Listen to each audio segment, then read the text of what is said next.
Notícias do plano. Desejaria meu generoso companheiro facultar-me observações diferentes nos diversos bairros da colônia, mas obrigações imperiosas chamavam-no ao posto. Terá você ocasião de conhecer as diversas regiões dos nossos serviços, exclamou bondosamente, pois, conforme vê, os ministérios do nosso lar são enormes células de trabalho ativo. Nem mesmo alguns dias de estudo oferecem ensejo à visão detalhada de um só deles. Não lhe faltará oportunidade, porém. Ainda que me não seja possível acompanhá-lo, Clarencio tem poderes para obter-lhe ingresso fácil em qualquer dependência. Voltamos ao ponto de passagem do aerobus, que não se fez esperar. Agora sentia-me quase à vontade. A presença de muitos passageiros não me constrangia. A experiência anterior fizera-me benefícios enormes. Esfervilhava-me o cérebro de úteis indagações. Interessado em resolvê-las, aproveitei um minuto para valer-me do companheiro, quando possível. Lísias, amigo, perguntei. Poderá informar-me se todas as colônias espirituais são idênticas a esta? Os mesmos processos, as mesmas características? De modo algum. Se nas esferas materiais cada região e cada estabelecimento revelam traços peculiares, imagine a multiplicidade de condições em nossos planos. Aqui, tal como na Terra, as criaturas se identificam pelas fontes comuns de origem e pela grandeza dos fins que devem atingir. Mas importa considerar que cada colônia, como cada entidade, permanece em degraus diferentes na grande ascensão. Todas as experiências de grupo diversificam-se entre si, e nosso lar constitui uma experiência coletiva dessa natureza. Segundo nossos arquivos, muitas vezes os que nos antecederam buscaram inspiração nos trabalhos de abnegados trabalhadores de outras esferas. Em compensação, outros agrupamentos buscam o nosso concurso para outras colônias em formação. Cada organização, todavia, apresenta particularidades essenciais. Observando que o intervalo se fazia mais longo, interroguei. Partiu daqui a interessante formação de ministérios? Sim. Os missionários da criação de nosso lar visitaram os serviços de Alvorada Nova, uma das colônias espirituais mais importantes que nos circunvizinham, e ali encontraram a divisão por departamentos. Adotaram o processo, mas substituíram a palavra departamento por ministério, com exceção dos serviços regeneradores, que somente com o governador atual conseguiram elevação. Assim procederam, considerando que a organização em ministérios é mais expressiva, como definição de espiritualidade. Muito bem, acrescentei. E não é tudo, prosseguiu o enfermeiro atencioso. A instituição é eminentemente rigorosa, no que concerne à ordem e à hierarquia. Nenhuma condição de destaque é concedida aqui a título de favor. Somente 4 entidades conseguiram ingressar com responsabilidade definida, no curso de 10 anos, no Ministério da União Divina. Em geral, todos nós, decorrido longo estágio de serviço e aprendizado, voltamos a reencarnar para atividades de aperfeiçoamento. Enquanto eu ouvia essas informações, justamente curioso, Lísias continuava. Quando os recém-chegados das zonas inferiores do umbral se revelam aptos a receber cooperação fraterna, demoram no Ministério do Auxílio. Quando, porém, se mostram refratários, são encaminhados ao Ministério da Regeneração. Se revelam proveito, com o correr do tempo, são admitidos aos trabalhos de auxílio, comunicação e esclarecimento, a fim de se prepararem, com eficiência, para futuras tarefas planetárias. Somente alguns conseguem atividade prolongada no Ministério da Elevação, e raríssimos, de cada 10 anos, os que alcançam intimidade nos trabalhos da União Divina. E não suponha que os testemunhos sejam vagas expressões de atividade idealista. Já não estamos na esfera do globo, onde o desencarnado é promovido compulsoriamente a fantasma. Vivemos em círculo de demonstrações ativas. As tarefas de auxílio são laboriosas e complicadas. Os deveres do Ministério da Regeneração constituem testemunhos pesadíssimos. Os trabalhos na comunicação exigem alta noção da responsabilidade individual. Os campos do esclarecimento requisitam grande capacidade de trabalho e valores intelectuais profundos. O Ministério da Elevação pede renúncia e iluminação. As atividades da união divina requerem conhecimento justo e sincera aplicação do amor universal.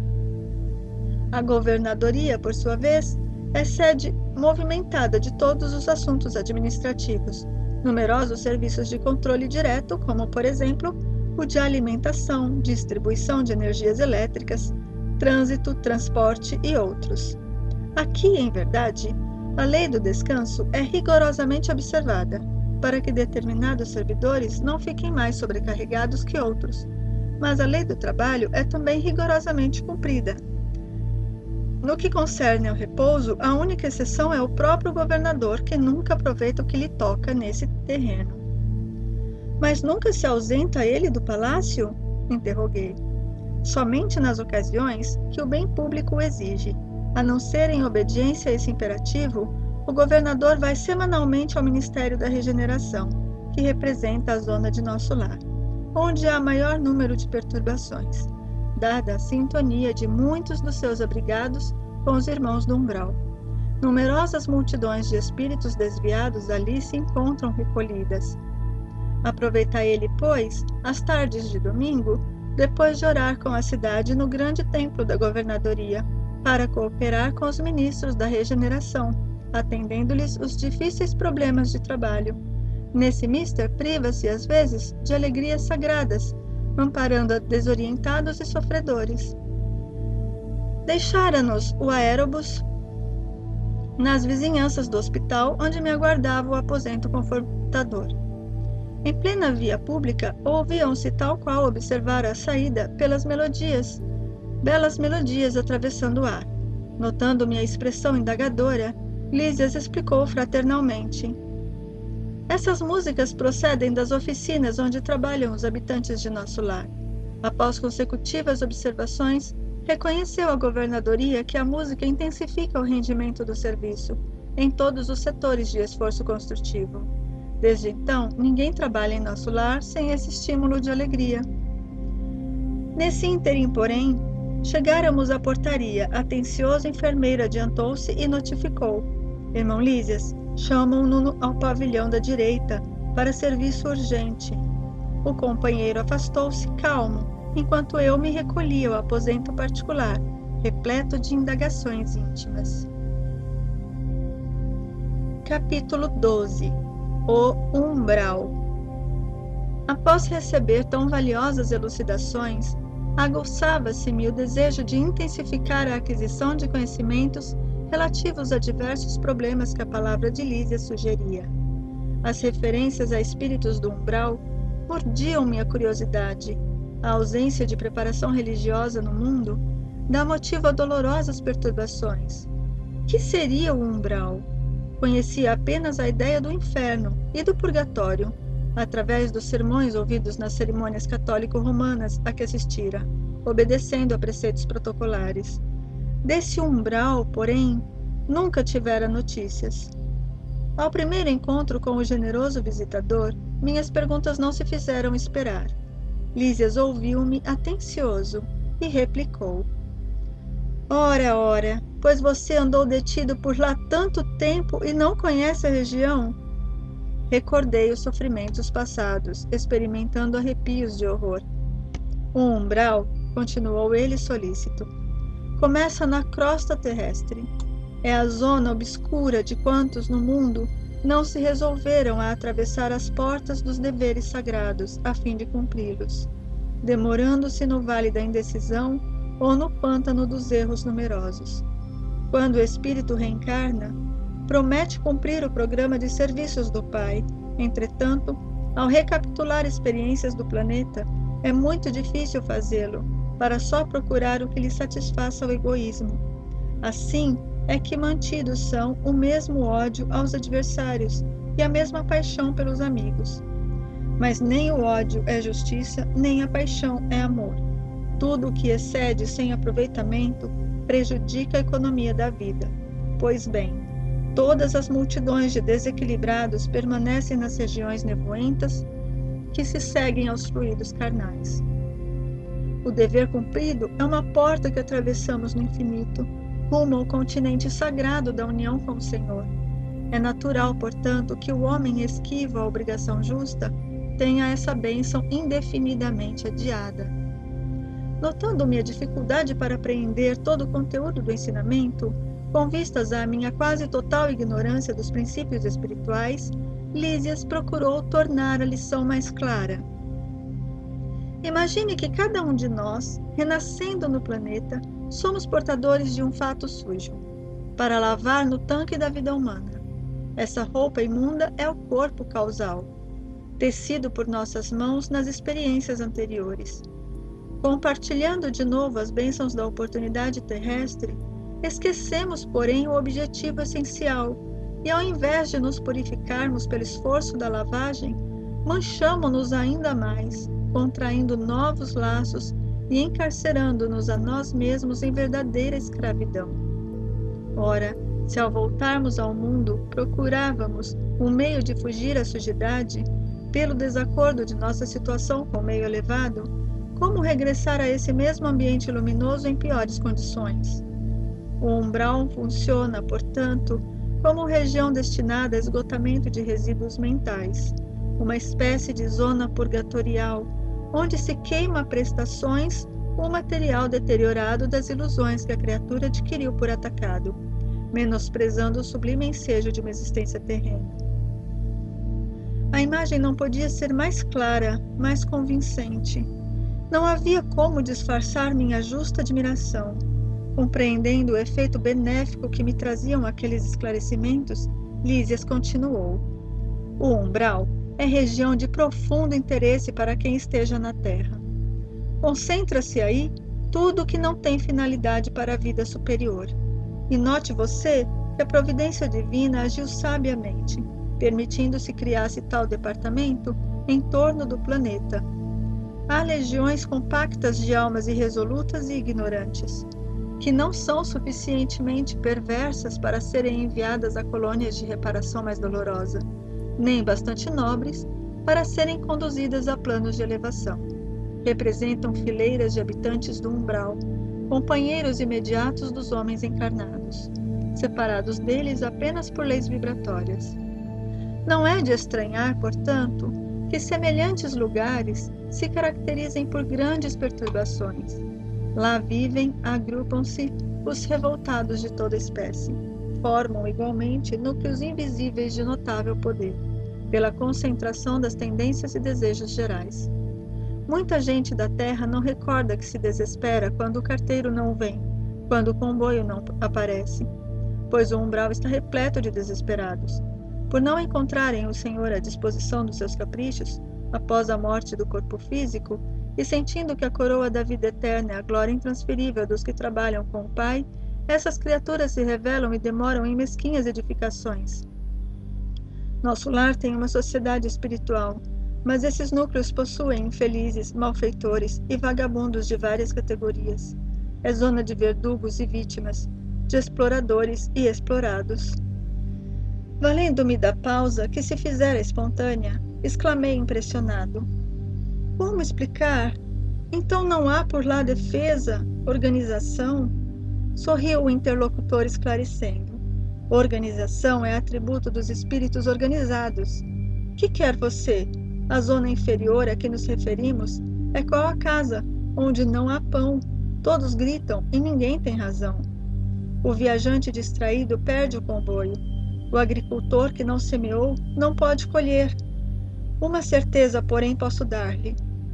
Não obstante as sombras e angústias do umbral, nunca faltou lá a proteção divina. Cada espírito lá permanece o tempo que se faça necessário. Para isso, meu amigo, permitiu o Senhor se erigissem muitas colônias como esta, consagradas ao trabalho e ao socorro espiritual.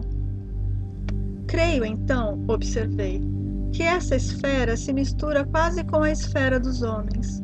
Sim, confirmou o dedicado amigo. E é nessa zona que se estendem os fios invisíveis que ligam as mentes humanas entre si. O plano está repleto de desencarnados e de formas de pensamento dos encarnados, porque em verdade todo espírito, esteja onde estiver, é um núcleo irradiante de forças que criam, transformam ou destroem, exteriorizadas em vibrações que a ciência terrestre presentemente não pode compreender. Quem pensa está fazendo alguma coisa lures, e é pelo pensamento que os homens encontram no umbral os companheiros que afinam com as tendências de cada um. Toda alma é um ímã poderoso. Há uma extensa humanidade invisível, que se segue à humanidade visível. As missões mais laboriosas do Ministério do Auxílio são constituídas por abnegados servidores, no umbral, porque se a tarefa dos bombeiros nas grandes cidades terrenas é difícil, pelas labaredas e ondas de fumo que os defrontam, os missionários do umbral encontram fluidos pesadíssimos, emitidos sem cessar por milhares de mentes desequilibradas na prática do mal, ou terrivelmente flageladas nos sofrimentos retificadores. É necessário muita coragem e muita renúncia para ajudar a quem nada compreende do auxílio que se lhe oferece. Interrompera-se Lísias, sumamente impressionado, exclamei. Ah, como desejo trabalhar junto dessas legiões de infelizes, levando-lhes o pão espiritual do esclarecimento. O enfermeiro amigo fixou-me bondosamente e, depois de meditar em silêncio, por largos instantes, acentuou ao despedir-se. Será que você se sente com o preparo indispensável a semelhante serviço? Capítulo 13. No gabinete do ministro. Com as melhoras crescentes, surgia a necessidade de movimentação e trabalho. Decorrido tanto tempo, esgotados anos difíceis de luta, volvia-me o interesse pelos afazeres que enchem o dia útil de todo homem normal no mundo. Incontestável que havia perdido excelentes oportunidades na terra, que muitas falhas me assinalavam o caminho. Agora, porém, recordava os 15 anos de clínica, sentindo um certo vazio no coração.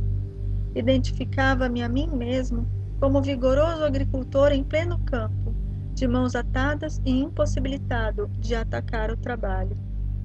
Cercado de enfermos, não podia aproximar-me como noutros tempos, reunindo em mim o amigo, o médico e o pesquisador.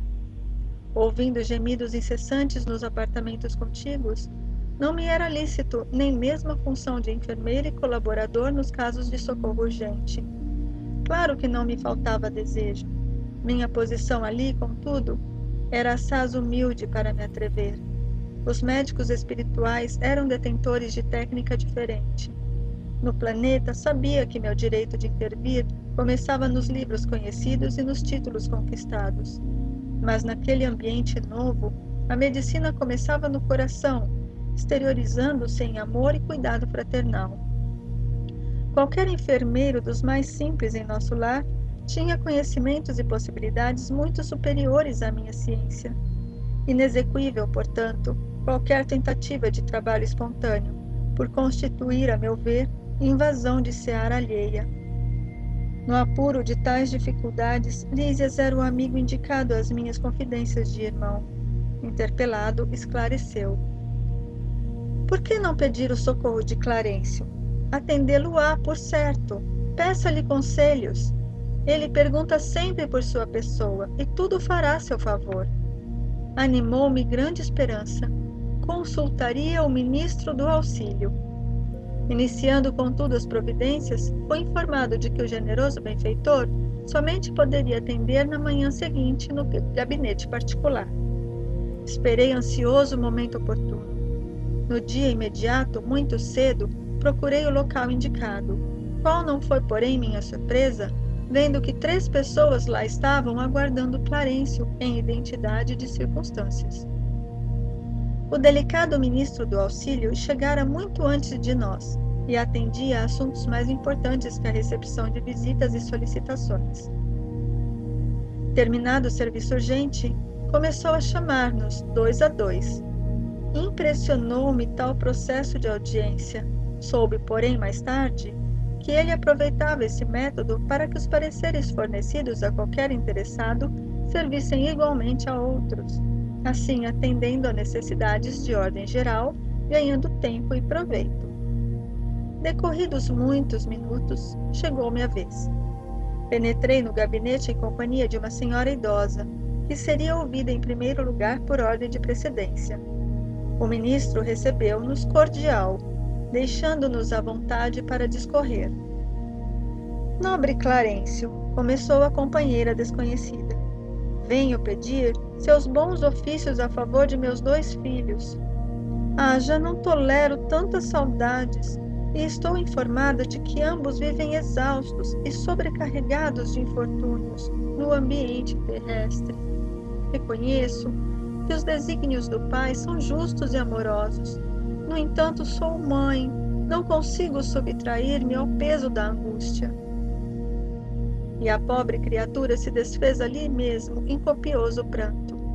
O ministro, dirigindo-lhe um olhar de fraternidade, embora conservando intacta a energia pessoal, respondeu bondoso. Mas se a irmã reconhece que os desígnios do Pai são justos e santos, que me cabe fazer? Desejava, replicou aflita, que me concedesse recursos para protegê-los eu mesma nas esferas do globo. Minha amiga, disse o benfeitor amorável, só no espírito de humildade e de trabalho é possível a nós outros proteger alguém. Que me diz de um pai terrestre que desejasse ajudar os filhinhos, mantendo-se em absoluta quietação no conforto do lar? O pai criou o serviço e a cooperação como leis que ninguém pode trair sem prejuízo próprio. Nada lhe diz a consciência neste sentido?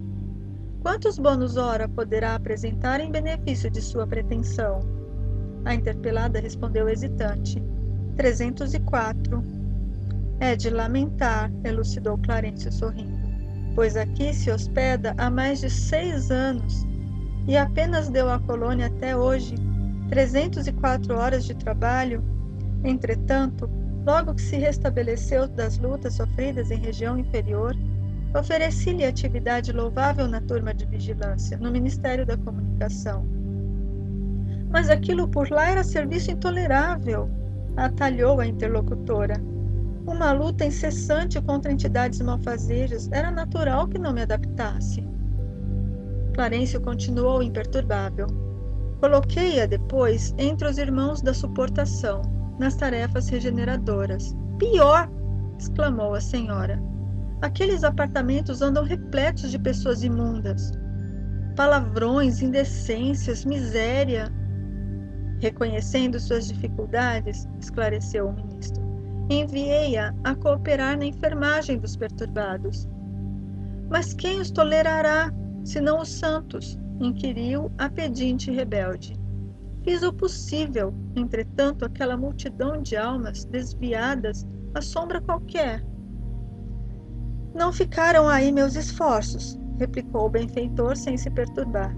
Localizei-a nos gabinetes de investigações e pesquisas do Ministério do Esclarecimento, e contudo, talvez enfadada com as minhas providências, a irmã se recolheu deliberadamente aos campos de repouso. Era também impossível continuar ali, disse a impertinente. Só encontrei experiências exaustivas, fluidos estranhos, chefes ásperos. Pois note, minha amiga, esclareceu o devotado e seguro orientador. O trabalho e a humildade são as 2 margens do caminho do auxílio. Para ajudarmos alguém, precisamos de irmãos que se façam cooperadores, amigos, protetores e servos nossos. Antes de amparar os que amamos, é indispensável estabelecer correntes de simpatia. Sem a cooperação, é impossível atender com eficiência. O camponês que cultiva a terra alcança a gratidão dos que saboreiam os frutos.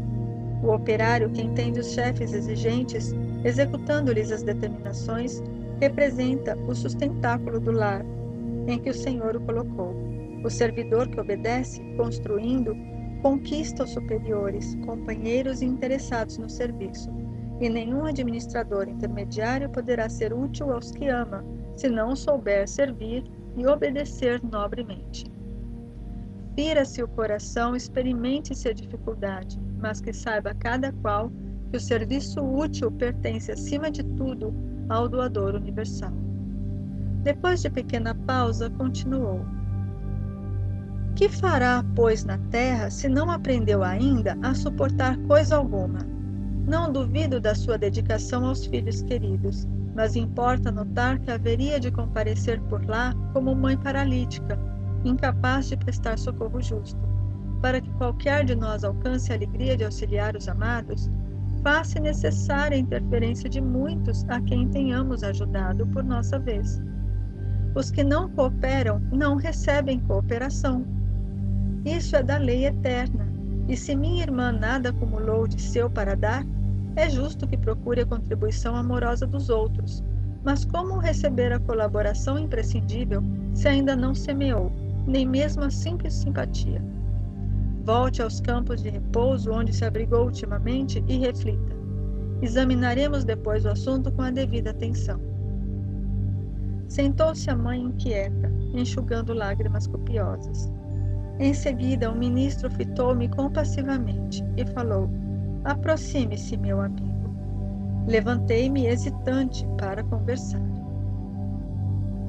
Capítulo 14. Elucidações de Clarencio. Pulsava-me precipite o coração, fazendo-me lembrar o aprendiz bisonho diante de examinadores rigorosos. Vendo aquela mulher em lágrimas e ponderando a energia serena do ministro do auxílio, tremia dentro de mim mesmo, arrependido de haver provocado aquela audiência. Não seria melhor calar, aprendendo a esperar deliberações superiores? Não seria presunção descabida pedir atribuições de médico naquela casa onde permanecia como enfermo?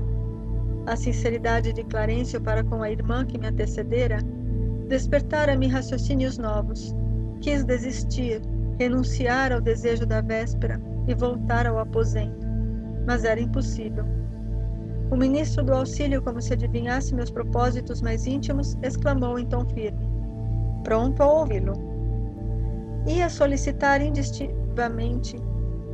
instintivamente qualquer serviço médico em nosso lar, embora a indecisão que me dominava, entretanto a consciência me advertia. Por que referir-se a serviço especializado? Não seria repetir os erros humanos, dentro dos quais a vaidade não tolera outro gênero de atividade senão o correspondente aos preconceitos dos títulos nobiliárquicos ou acadêmicos? Esta ideia equilibrava-me atento. Bastante confundido, falei. Tomei a liberdade de vir até aqui, rogar seus bons ofícios, para que me reintegre no trabalho. Ando saudoso dos meus misteres, agora que a generosidade do nosso lar me reconduziu à bênção da harmonia orgânica. Qualquer trabalho útil me interessa, desde que me afaste da inação. Clarencio fitou-me longamente, como a identificar-me as intenções mais íntimas. Já sei. Verbalmente pede qualquer gênero de tarefa, mas no fundo sente falta dos seus clientes, do seu gabinete, da paisagem de serviço com que o Senhor honrou sua personalidade na terra. Até aí as palavras dele eram jatos de conforto e esperança, que eu recebia no coração com gestos confirmativos. Depois de uma pausa mais longa, porém, o ministro prosseguiu. Convém notar, todavia, que às vezes o Pai nos honra com a sua confiança, e nós desvirtuamos os verdadeiros títulos de serviço. Você foi médico na terra, cercado de todas as facilidades no capítulo dos estudos. Nunca soube o preço de um livro, porque seus pais generosos lhe custeavam todas as despesas. Logo depois de graduado, começou a receber proventos compensadores. Não teve sequer as dificuldades do médico pobre, compelido a mobilizar relações afetivas para fazer clínica. Prosperou tão rapidamente que transformou facilidades conquistadas em carreira para a morte prematura do corpo. Enquanto moço e sadio, cometeu numerosos abusos, dentro do quadro de trabalho a que Jesus o conduziu. Ante aquele olhar firme e bondoso ao mesmo tempo, estranha perturbação apossara-se de mim. Respeitosamente ponderei. Reconheço a procedência das observações, mas, se possível, estimaria obter meios de resgatar meus débitos, consagrando-me sinceramente aos enfermos deste parque hospitalar. Impulso muito nobre, disse Clarencio sem austeridade. Contudo, é preciso convir que toda tarefa na terra, no campo das profissões, é convite do Pai para que o homem penetre os templos divinos do trabalho. O título para nós é simplesmente uma ficha, mas no mundo costuma representar uma porta aberta a todos os disparates. Com essa ficha, o homem fica habilitado a aprender nobremente e a servir ao Senhor, no quadro de seus divinos serviços no planeta. Tal princípio é aplicável a todas as atividades terrestres, excluída a convenção dos setores nos quais se desdobrem. Meu irmão recebeu uma ficha de médico. Penetrou o templo da medicina, mas sua ação lá dentro não se verificou em normas que me autorizem a endossar seus atuais desejos. Como transformá-lo de um momento para outro em médico de espíritos enfermos, quando fez questão de circunscrever observações exclusivamente à esfera do corpo físico? Não nego sua capacidade de excelente fisiologista, mas o campo da vida é muito extenso. Que me diz de um botânico que alinhasse definições apenas com o exame das cascas secas de algumas árvores? Grande número de médicos na Terra prefere apenas a conclusão matemática diante dos serviços de anatomia. Concordemos que a matemática é respeitável, mas não é a única ciência do universo. Como reconhece agora, o médico não pode estacionar em diagnósticos e terminologias. Há que penetrar a alma, sondar-lhe as profundezas. Muitos profissionais da medicina no planeta são prisioneiros das salas acadêmicas, porque a vaidade lhes roubou a chave do cárcere. Raros conseguem atravessar o pântano dos interesses inferiores, sobrepor-se a preconceitos comuns, e para essas exceções reservam-se as zombarias do mundo e o escárnio dos companheiros. Fiquei atônito. Não conhecia tais noções de responsabilidade profissional. Assombrava-me a interpretação do título acadêmico reduzido à ficha de ingresso em zonas de trabalho para cooperação ativa com o Senhor Supremo. Incapaz de intervir, aguardei que o ministro do auxílio retomasse o fio das elucidações. Conforme deduz, continuou ele, não se preparou convenientemente para os nossos serviços aqui. Generoso benfeitor, atrevi-me a dizer, compreendo a lição e curvo-me à evidência. E fazendo esforço por conter as lágrimas, pedi humilde. Submeto-me a qualquer trabalho nesta colônia de realização e paz. Com um profundo olhar de simpatia, respondeu: meu amigo, não possuo apenas verdades amargas. Tenho igualmente a palavra de estímulo. Não pode ainda ser médico em nosso lar, mas poderá assumir o cargo de aprendiz, oportunamente. Sua posição atual não é das melhores, entretanto, é confortadora pelas intercessões chegadas ao Ministério do Auxílio a seu favor. Minha mãe? Perguntei inebriado de alegria. Sim, esclareceu o ministro. Sua mãe e outros amigos, no coração dos quais você plantou a semente da simpatia. Logo após sua vinda, pedi ao Ministério do Esclarecimento providenciasse a obtenção de suas notas, que examinei atentamente. Muita imprevidência, numerosos abusos e muita irreflexão, mas nos 15 anos de sua clínica, também proporcionou receituário gratuito a mais de 6.000 necessitados. Na maioria das vezes, praticou esses atos meritórios, absolutamente por troça, mas presentemente pode verificar que, mesmo por troça, o verdadeiro bem espalha bênçãos em nossos caminhos. Desses beneficiados, 15 não o esqueceram e têm enviado até aqui veementes apelos a seu favor. Devo esclarecer, no entanto, que mesmo o bem que proporcionou aos indiferentes surge aqui a seu favor.